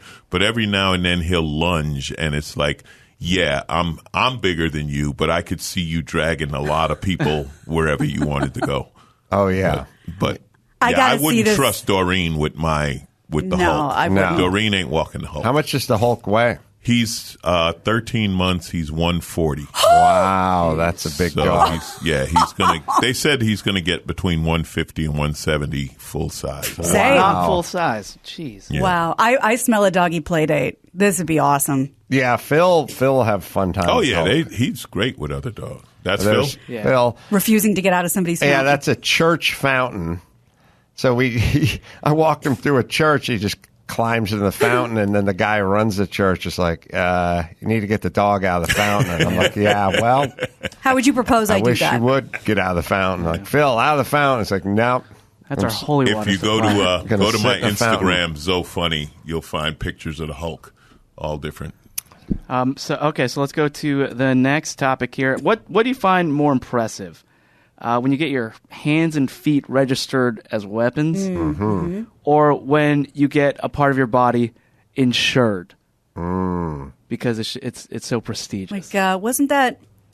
Who was the legs? Dixie something. No. I got a list. What's her name? Heidi Klum. No. Inside Edition, hard copy. Yeah, the anchor. Yeah. Right. She had her legs Who insured. also had a weird Vegas act. Really? Oh, yeah. They all sung back then. It's not Dixie something, but it's like one of those 80s news. Not Deborah Norville. No, it was like kind It of. was with an M, wasn't it? Mary Hart. Mary Hart. Yeah, Mary Hart. But who knows? Did she really have her legs insured? That's the rumor, and I'm sticking to it. I think that's more impressive. Yeah. To have your legs or your arm or something like that insured. Gina, so the reason I'm bringing this up is because Dolly Parton was trending about her breasts. Yes. Do you know if they're insured or not? Personally, no, we haven't spoken today. I just don't know as a fan. Because I don't, but I want to say that Jay Bernstein had Mary Hart's legs insured for $1 million each with Lloyd's of London, apparently. Right. Yeah. Lloyd's of London is the one that does. Okay. I mean, do you have to insure breasts that you could just fix because they're not yours to begin with? That's what, you know what I mean? That's what she said. They're not insured. She made a joke about it Yeah. years ago, and that was the rumor. So she put that to rest because they asked her that in light of Heidi Klum admitting that she got her legs insured for $2.2 million. One of them is more expensive than the other because it has a scar. And then, well, that's the cheaper one, right? Or the more expensive one? I think it's the more expensive one. When you're talking about supermodels, But you it's like flawed. It makes it more her. It's unique and maybe it's weaker. I don't know why, but that's what the. But thing said. like supermodels often have like a big gap in their teeth or a wonky eye. Yeah, but that weird gives them scar on your personality. leg. I don't know. I feel like if you have a car and it's in A condition, you could insure for $300,000. But if it's in C condition, it's $175,000. I get I'm it. just doing the same math. Yeah, but this is Heidi Klum's leg, right? Mhm. So if you had a car, like if you had a car worth X amount of dollars, but then Brad Pitt has the same car and it's beat up because Brad Pitt's been driving it, that car's worth more, right? Okay. A pristine Mustang versus the Mustang Brad Pitt drove around. Could she please just get fat so we don't have to hear from her anymore? I feel like she's on a 30-year obnoxious. She's the most talentless, obnoxious bitch on the planet, constantly talking about herself with her stupid sense of humor and her fake accent. I can't stand her. Her awesome I can't legs. take her anymore. Yeah. I'm just done with her. You want to hear other people who have body Yes. parts insured? Yeah. David Beckham, his legs, $140 million. Jesus. So how does this work? If he can't play anymore, he gets the payout? Yeah. He doesn't play anymore. But if he if he can't. gets injured, Yeah. he can't. Yeah. Didn't they stop doing that with athletes? I heard they stopped insuring athletes' bodies. They might have, but this report is from late last year, so maybe he got. What about grandfathered LeBron? in. Like, does LeBron insure his body for $1 billion? He should. His body is what he's done to his body. It just needs to be studied for how the longevity, just like how he's just been training it and making it last. I mean, he still plays like he's in his 20s. Yeah, he absolutely does. But I see, this always feels like a publicity stunt and less a practical matter. Mariah 'Cause Carey. If she or he, if Beckham is insured past this playing, and he's stopped playing 8 years ago, right? It's a At decade? least. How long has Yeah. it been? I mean, he's not played in a long time. What do we need? I don't know. And then what happens to your legs? Like, I fell asleep on the train tracks. Oh, man. It was a shit show. Yeah. Thank God. Don't get in trouble with the mob. The deductible's Can you a see him bitch. going to make the claim, and then somebody saying, "Wait, you don't play anymore?" Right. Oh no, this is void. You get nothing. Or we get those legs. Right. Yeah, that's right. Mariah Carey also got her legs for Her legs? $35 million, Not her vocal cords? and her voice There. for another $35 million. Who cares about her legs? You know, I'm going to flip over all the cards here, and I'm going to make a big-time preemptive strike. I want my brain insured. I mean, that's where the genius Yeah. lies, Right. everybody. So we start seeing early onset dementia and we cash out? Yeah, just like it out there that Adam Carolla's insured his brain I like for it. $100 million. You know what I mean? Yes. And then if people argue with me, I'll go, You got a brain? Yeah. Is it insured? How much is it insured for? No? Oh. Right, but you got a Hyundai Sonata out there that's fully covered? Right, but your fucking bean isn't? Guess what? My brain's insured for $100 million, bitch. Yeah. So I think I know what I'm talking about. So here's my question ender. about a Mariah Carey, right?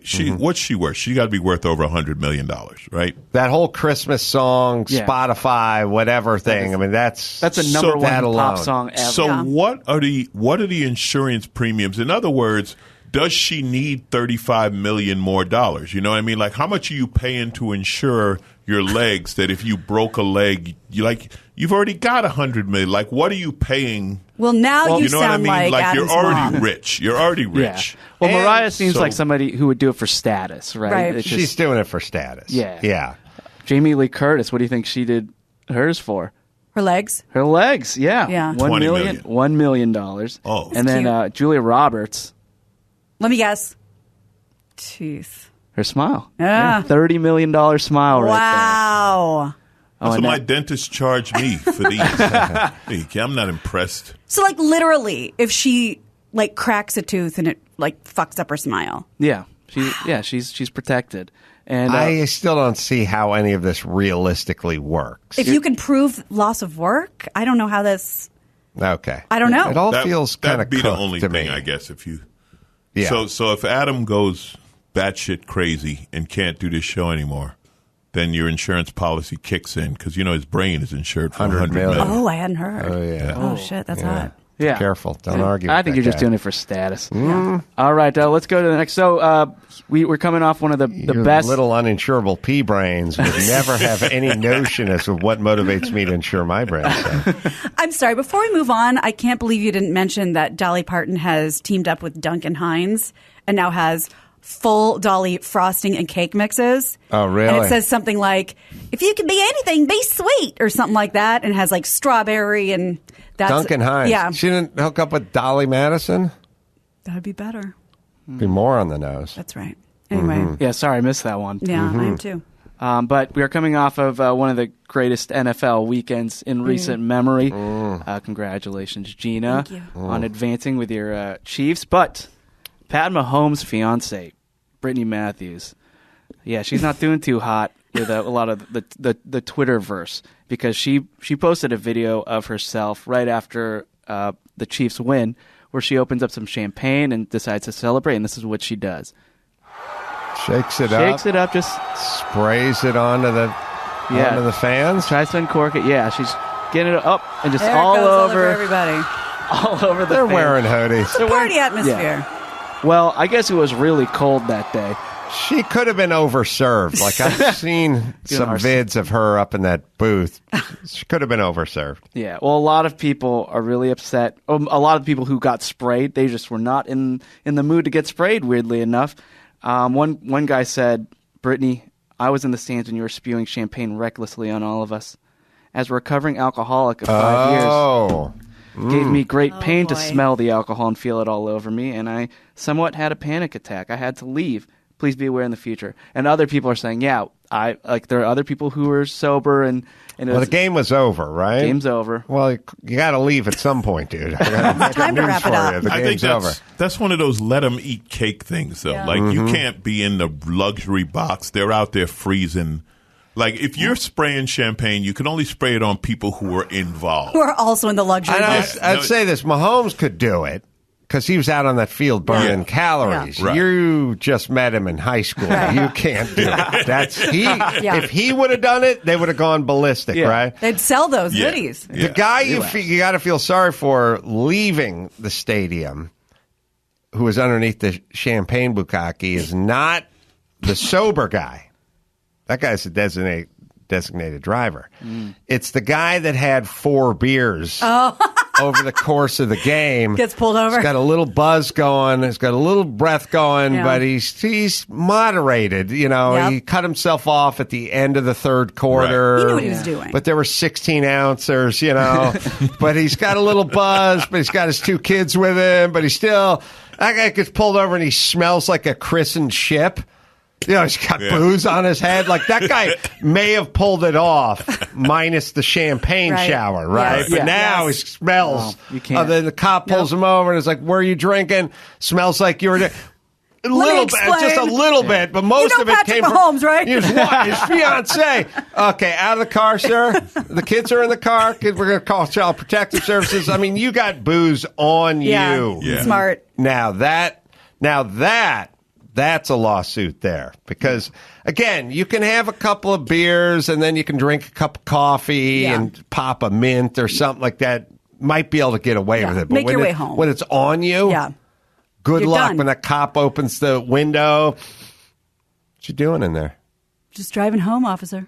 We got 11-year-old and a 9-year-old in there. Yeah, apple of my eye. And the cop's mad because he was working. He didn't get to see the greatest football game of all time. Where are you coming from? The Chiefs game. You maybe heard about it. Big win. Yeah, no, I couldn't watch it. I got to ride in with the bus. Oh, wow. Yeah, the That's cool. Bills bus, not even a Chiefs bus. Sorry, officer. Yeah. So what seems to be the problem? Been celebrating? Well, it was a big win. And everybody's cheering and hugging. Sounds like you've been drinking champagne. Funny story. I'm glad you mentioned that. Patrick Mahomes? You familiar with his work? Yeah, I wish I'd cleared the road for his bus. Well, his lady, she took a big bottle of champagne. She sprayed it directly on me. Oh, she was on a unicorn flying over the stage? No, she was in the stands, and she sprayed it on me. Patrick Mahomes' girlfriend sprayed me with champagne. The stadium holds 89,000 people. Roughly, sure, yeah. You're saying you were the one person that was standing by her? Yes. And she sprayed the champagne on you? Yes, she popped out of a suite, and it flooded me. Uh-huh. Yeah. Go ahead and step out of the minivan, ma'am. No. Right now, we're going to need you to go ahead and get license, registration, proof of insurance. Go ahead and step out. Speak up. What I'm going to ask you to do right now is go ahead and step out of the van, put your hands on the fender, you don't understand. ma'am. Her name is Brittany. I don't care what your name is. You step out of the van, ma'am. All right. Can I please can I have one more shot at this? Oh, another shot? I'd say you'd had enough. Step out of the van, ma'am. Hold on. I got talking to my collar. I need backup here. We got a soccer mom. We got a Karen who's lost control over here. Child Protective Services, and bring the wagon. Bring a horse. I want a horseback. Mounted unit. Mounted unit. Put a bird in the air. Bring the wagon. That's the last thing you heard. That's the last thing you hear. Bring the wagon. You're absolutely right. So that's the problem. That's why she deserves our ire. Tragic story. You want to do one more? Mm-hmm. All right. Amy Schneider just ended her big Jeopardy run. Oh, right. Yeah. Her. Yeah. The advocate for no work. Two different same people. chick? No. This. So Amy, she wrapped up her historic 40-game winning streak last night, and she is the most successful woman ever to compete on Jeopardy. Ranks number 2 on the all-time consecutive win list. Her winnings totaling $1.4 million. She looks a little like Jeff Richards from SNL.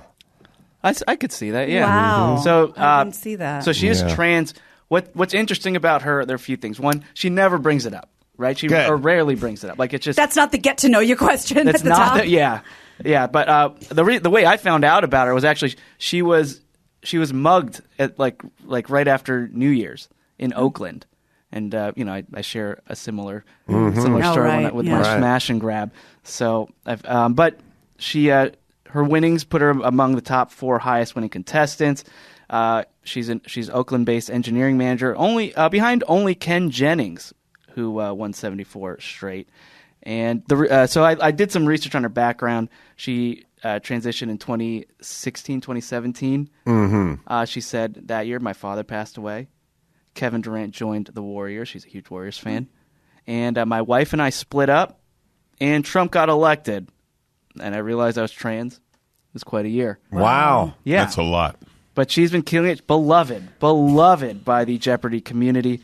Who hosts that show now? Ken Jennings is hosting, interim hosting, I believe. There are no full. It's like the Oscars now. It might be, hostless. Yeah, they keep going through. Are they just waiting to see who sticks? They keep giving the job to different Mayim celebrities. Bialik and a few others. Right. Yeah. I mean, yeah. You just go on that show to get canceled, I guess. Like No. You got to pick a host at a certain point. I think so. But Steve Harvey will pick it up. oh, I would love that. Why not? I love Steve Harvey hosting. Well, anything. good for it or them or us or her. Yeah. Yeah, but that's the male brain that won that. You know what I mean? Sorry, Gina, but to transition to 13, that's one thing. But they transitioned when she was 40. I just want to double check. Did she go on Jeopardy before or after 2016?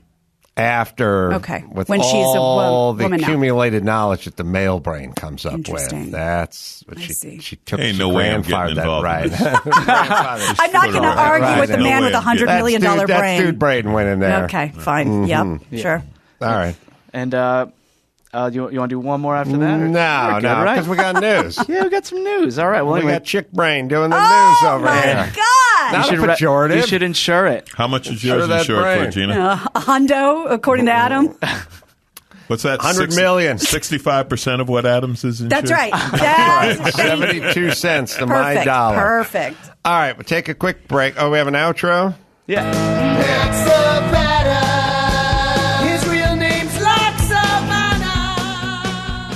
All right, we'll take a quick break. We'll come back. We'll do the news right after this. Let's do a quick update on Neil Young because he did get his wish. Spotify has removed most of his music from its streaming platform, save a little bit of that CSNY music. And Spotify has released a statement saying they have detailed content policies in place, have removed over 20,000 podcast episodes related to COVID since the start of the pandemic. Then Neil shot back with the problem with Spotify's audio quality that we talked about. He said many other platforms present my music today in its all high resolution glory, the way it was intended to be heard. While unfortunately, Spotify continues to peddle the lowest quality in music reproduction. So much for art, but now that is in the past for me. Soon my music will live on in a better place. It's gone to a better place? It's gone. Yeah, Apple streaming or whoever else. But, it is. Yeah. It is crazy that idiots like Neil Young, who probably, hopefully, just wanted to use this as an excuse to get his music off the low frequency, whatever platform that was, which is fine if it's just an excuse, but I don't know why you got to throw Joe under the bus. But if you said, since COVID began, and you took at all the people that were deplatformed. I've been pulled off of YouTube. Dr. Drew's been pulled off of YouTube. Alex Berenson's been pulled off of YouTube. Many of the great Barrington declarations been pulled off of it. Everything's been pulled off. The overwhelming majority of what they got pulled off for turned out to either come to fruition or they were correct long before. Yeah, it happened. Or simply, it's just not that far-fetched. Right. So, all right, there's a virology lab outside of Wuhan. Maybe the disease emanated from that. Oh, we're going to pull you off of YouTube. All right. But 2 years later, when everyone got pulled off of everything, basically turned out to be correct, or certainly wasn't far-fetched, or at least it was an opinion, an informed opinion by people that had credentials. Could we give a pull down the dangerous information shit a break? Yeah. How many times are you going to be wrong? I think you're entitled to be wrong. Yes. Like, I don't agree with you, but you're entitled to your opinion. And then other people, again, it's like, who do you choose to listen to?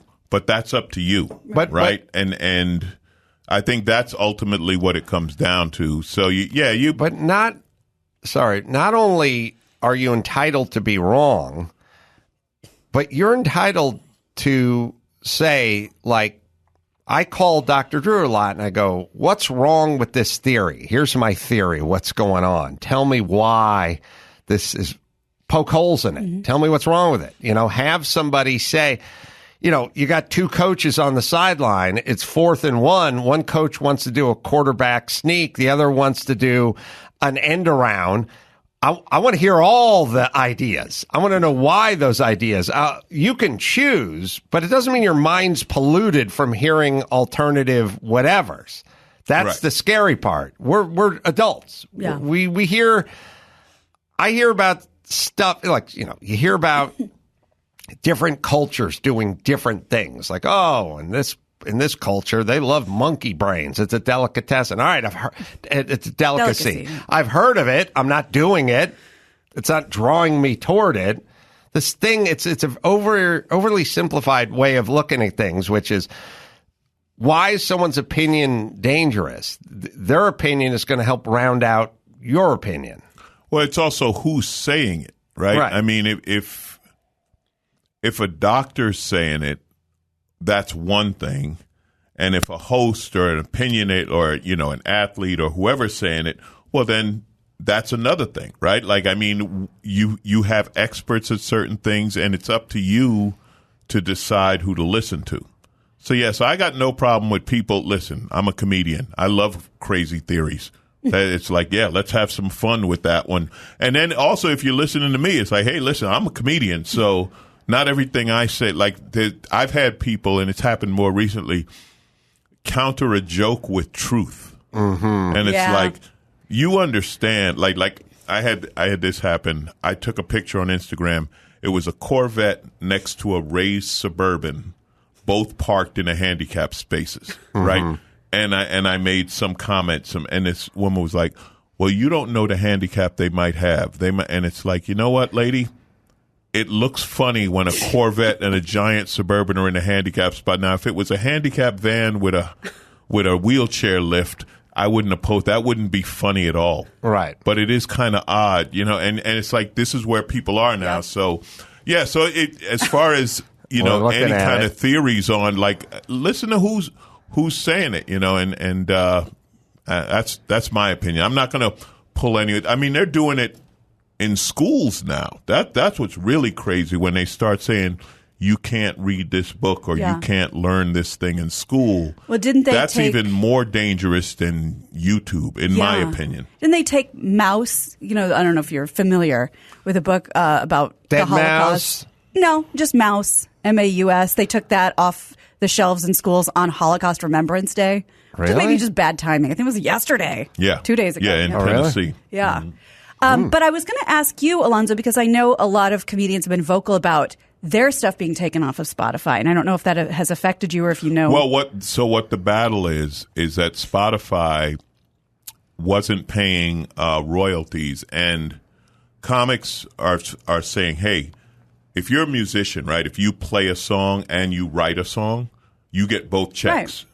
Well, if you're a comic, you only get one, and comics are like, well, we wrote it. You obviously wrote it. Yeah, so that's the fight with Spotify, and Spotify is not paying, so a lot of people are pulling their stuff off. But the thing about it is the way their formulas work. Like, your joke would have to be played so much to get any money anyway. Right. Like like you get money when you're on satellite radio and stuff like that. But with Spotify, it's like you get one fraction of a cent. 1/10,000th of a penny every time it's heard. So if you're not, Kanye or Drake, where 400 million people, or Taylor Swift, where 400 million people listen to it, the check's not going to be anything anyway. So is it more of a principled stance? Yeah, it's the idea of you're the writer, creator, as well as a performer. And in every other, like, on a TV show, right? If you're the writer, you get one check. And then if you're the star, you get another check. Right. And if you're both, like Seinfeld gets paid, Seinfeld gets paid 3 times every time his show airs or whatever. So that's what the fight is. Thank you for explaining that, because it's been a hot button issue on Twitter. But yeah, I wasn't totally following it. Yeah, I think it's sort of like insuring your legs, when you're the comedian who I've never heard of, who's making a big stink over this. Are you just trying to get your name out there and act like you're more than you are? Because we're really talking about 75 cents a year. Yeah, and the big names, the Kevin Harts and the John Mulaney. Mulaney, those are the ones where it's a fight, because it's a lot of money for them. But like you say, Adam, for most of us, it's like, man, I got to give up that $8. That's gas money. I mean, from Spotify. I mean, there's other streaming and other platforms we get paid from, but last I heard, Spotify wasn't covering the car payment this month. Well, I have so many thoughts about that, but I guess when you're on, it's like Amazon, like Spotify and Amazon, like you do what you want to do. And if you don't like it, go somewhere else. But, we're all addicted to Amazon. We're addicted to Spotify. We're addicted to streaming. We're addicted to deliveries. Yeah, it's again, your choice. It's up to you. Yeah. Well, Bollywood actress Shilpa Shetty has been cleared of indecency charges in India 15 years after Richard Gere kissed her in public. The charges were ruled groundless, and the Mumbai court found that she was a victim of an unwanted advance from the actor. That's according to the BBC, and I'm going to show you the video in a second. Shetty had been accused of being a perpetrator for not doing more to resist Gere's kiss. Back in 2007, Gere kissed Shetty on the cheek at an AIDS Awards event in Delhi. An arrest warrant was issued for him, but that was thrown out. So this is the 30 seconds that is the reason she was in trouble. He's holding her hand, kisses her hand. And she kind of giggles. Now he's putting his arm around her. He turns toward her, kisses both of her cheeks, and then gives her a big old hug. But wait, there's more. He's got a boner. Now he's dipping her very low and kissing her on the cheek. This is Me Too-y. Me Too.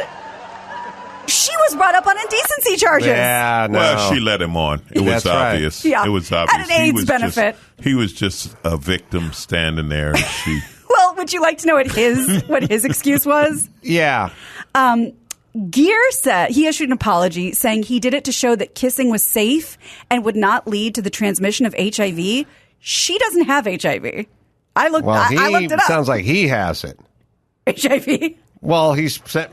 How do you send the message? I guess. Someone's got to have it. Yeah, it was a confusing excuse. I didn't know India was that uptight. It's weird. Well, maybe that was then. That was maybe then. It's changed. Well, that was only 15 years ago. Yeah. So, yeah, I don't know. But I'm glad that she can finally, start to work again and walk the streets. Yeah. Prince Andrew demanding a trial in the United States. He's doubling down. He wants to face his accuser, Virginia Giuffre. She was the one who claimed that when she was 17, and we've all seen that picture with his arm around her. Right. She was groomed by Ghislaine Maxwell and raped by Prince Andrew at least 3 times, including on the private island owned by Jeffrey Epstein. Virginia filed a lawsuit seeking for punitive damages. That was a civil suit. Paperwork filed this week by Andrew denied that, and his attorneys made a formal request to the court that he be granted a jury trial. At the earliest, that would happen in fall. So this follows Prince Andrew's failed tactic of requesting that his case be dismissed. He had his sack insured for $7.5 million. That I buy. And his sweat not glands. Not going to look good That's in right. court. What was that interview where he was saying he doesn't sweat? That was that like, it was Barbara Walters E, but I don't remember who he was talking to. Was it like Leslie Stahl? Yeah, he sat down with somebody. It was about 2 years ago. It couldn't have been me. I don't sweat. And he was like, I couldn't have raped anyone. I don't sweat. Yeah, it was so weird. Or maybe she described the guy as big, heavy, sweaty, hairy, or something like that. And he's like, I don't sweat. But I think that's just a pejorative, right. Big sweat, sweating like a pig. Right. The pigs don't like a whore sweat. in church. Right. Well, and also he's been stripped of all. The horse do swear. They do probably. Sweat in church, but yeah. They stripped him of all his titles. Like the royal family wants nothing to do with him. And he says they're going to argue on the grounds of consent and statute of limitations. Not that he didn't do it. Being stripped of a title you're born into, I don't feel it. Being stripped of a heavyweight title, that one you earned. You know what I mean? Like Jake LaMotta or something, middleweight. But stripped of something you were just born into, I don't feel that sorry And for he didn't have to get a job. It's not like they took everything and it's like, oh man, now you got to join that Reddit group. Right. Though I'd watch that sitcom. Take some job there, Well, like Prince Harry, they got stripped of their title. I think they're going to land on their feet. Yeah. Yeah. Yeah, they want to strip them. They don't want to pay for their security. That's either. right. Yeah. That's fine. You want to leave the nest and go but you know move what? in next to Oprah, go have at it. But no pay one's for your out own to security. get you. Yeah.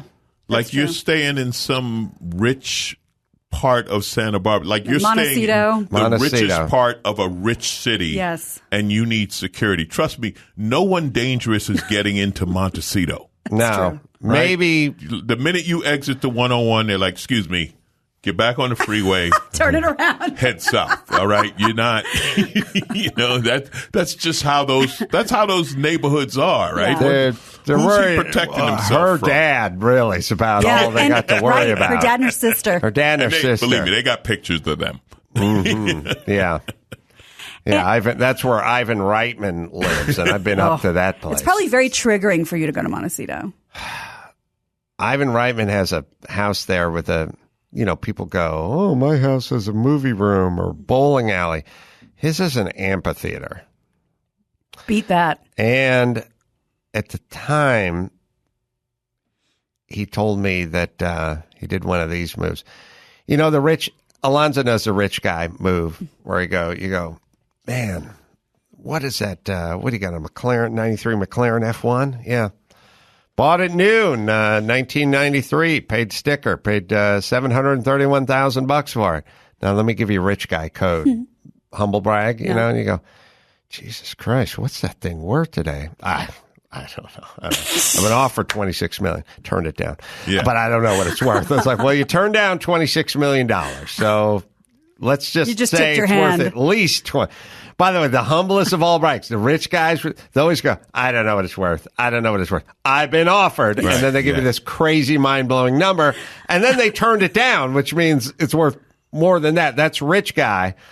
Ivan Reitman was like, I was like, oh, my God, this place is huge.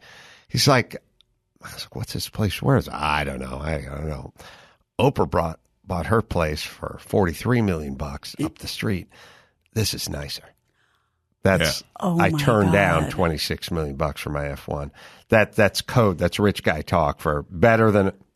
Better than That's Oprah. all you need to know. It's better than Oprah. Jesus. Mm-hmm. All right. Well, yeah. We have the clip of him talking to Emily. Mateless? Mateless. Yeah, he doesn't sweat or something. Has made allegations against you.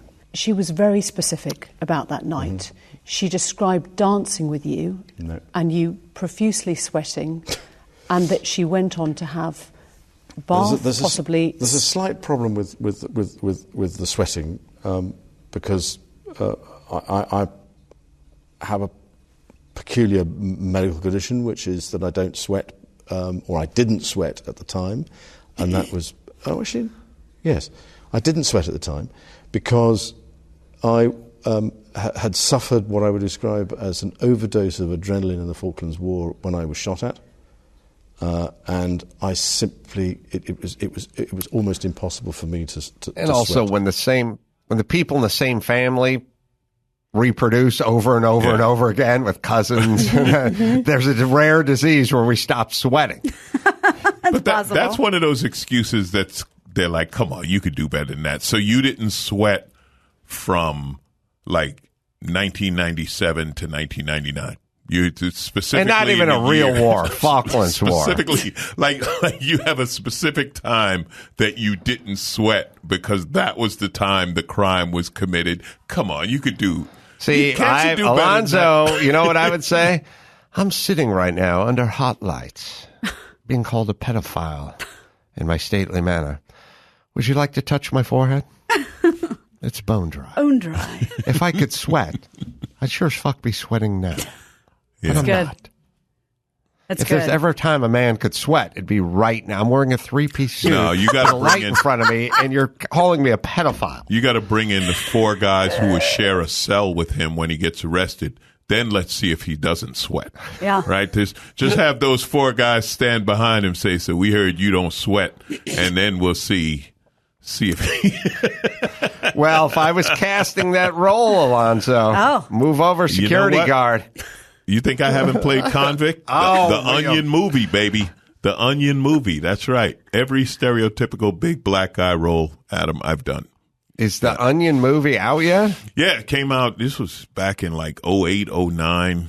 Yeah, it was. They tried to redo. Remember Kentucky Fried Movie? Of course. Sure. They tried to redo that. They missed. But I am in it. Well, so. Playing these stereotypical roles is hilarious given your background. Oh, it's fun. Yeah, it really is. Like I've always told my agent, I said, listen, stop looking for acting roles. Find me where the bad actors get work. You know what I mean? When you see something and you're like, how did he get that job? Like, I want to be that guy. I'm not looking to be Denzel. I don't have that. I want to be that bad actor who people wonder, how does he even have a career? That was always my goal. I missed. You're like, I could be getting this wrong, but from what I remember, like Terry Crews in Friday. You know, okay, do I have a minute to tell Please. you my Terry Crews story? Please. Terry Crews stopped my movie career, okay? Arnold Schwarzenegger did a movie. It was called The Sixth Something. It was about cloning. Mm-hmm. And they had 3 hitmen trying to kill him in the movie, and they would accidentally kill each other. It was a woman and 2 guys. They would accidentally kill each other and be cloned. I had an audition for one, and to me it was hilarious, and I made it funny. And they were like, wow, we never thought of that. And it came down to me and one other guy, and the other guy got it because he was an ex-football player, super muscular, Terry Crews. God damn it. That was my shot at a big Schwarzenegger movie. And Terry Crews. So I told him that story when I met him, and he showed me the clip of when he played for the Cincinnati Bengals on a kickoff return, and he said, if you're ever mad at me, just watch this clip where I get knocked the hell out. I mean, he was flattened on the football field, looked like a dead man. He said, just watch that and you'll be okay. So we're cool with it. But yeah, I always say that my movie career ended when his started. Could have been riding high like Tom Arnold right now. Yeah, I could have been someone who used to be. Yeah. Right? You were that guy. I was that guy in The Thing. I could have been the guy who was in The Thing. Yeah. All right, let's do one more, Gina. All right. Well, let's end with Antonio Brown, shall we? This is an odd claim, and you'll see why in a moment. He claims that the Tampa Bay Buccaneers tried to bribe him to go to a mental health facility after the dispute with coach Bruce Arians caused him to strip off his uniform and leave during a game. Brown appeared on HBO's Real Sports and said, these guys at Tampa Bay Bucks tried to make an agreement with me to give me $200,000 to go to the crazy house so these guys could look like they knew what they were talking about.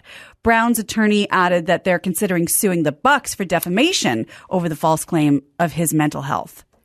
Like, they wanted him to get better so bad, they offered him money. Yeah, why and is he twisted it. Well, first off, there's no sign that says crazy house in front of the facility, you know.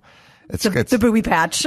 Yeah, it's got to have some name like Encounters or something. You know what I mean? Exactly. It's some euphemistic something. They're trying to get the guy help. Why is that damning to them? And he thinks he's coming out with this gotcha moment. Like, oh, do you want to hear what they did? They try to get you help because damning. they'd like you to play. Yeah.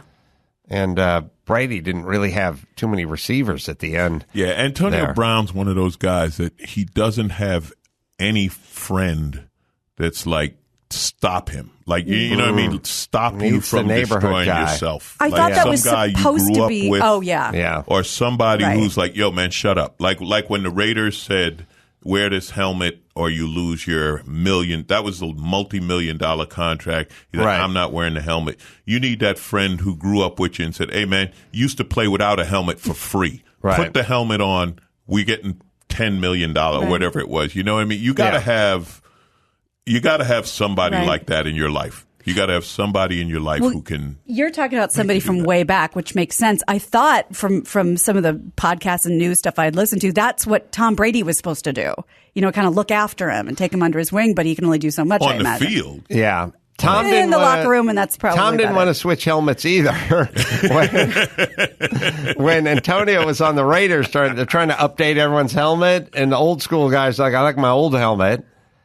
It's the one I won 6 Super Bowls with, and I think Tom didn't want to switch over either, so he would have had a hard time convincing Antonio to switch. But yeah, he was supposed to go to Tampa, get under Tom's sort of sane wing, and he was going to guide him to another Super Bowl. Well, he got him one, right? He was last year. Yeah, must have been he got on one. But that was like when Dennis Rodman was out there. Like there was one guy, I can't remember who it was, but they kept him on the team because he was friends with Dennis. Right. Like that kept him in the league. Like they were like, yeah, when you sign It was like Dennis, whatever Turtle is an entourage. Right. Yeah, like he doesn't do anything. This but guy because he can talk to Dennis. He was Rob Kardashian during the OJ trial. Right. Yes, the peacekeeper. A friend, yeah. Well, will he ever be back in the league, Alonzo?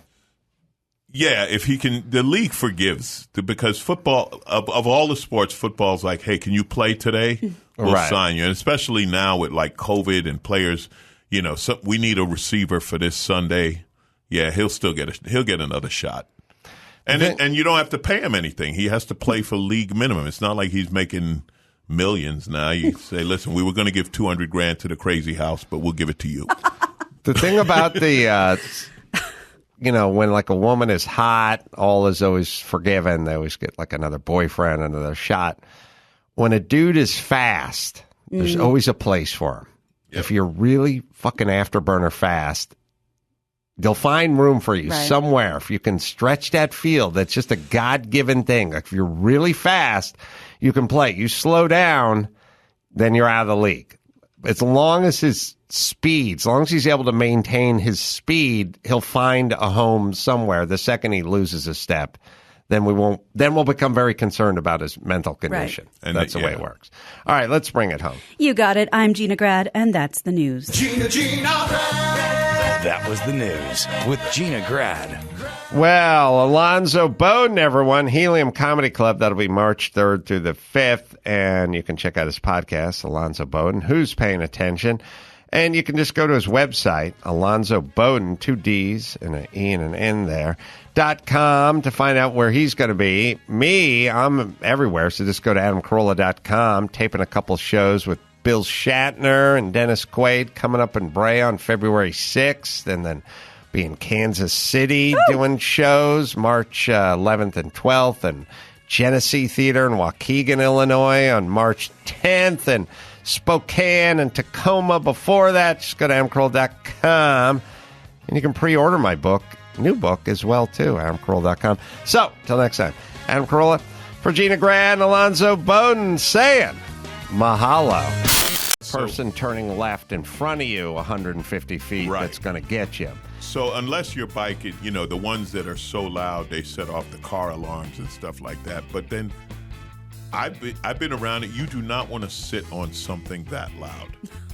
That's when you're pretending you're cool, but you're really like, fuck, I'm deaf. I can't hear a thing.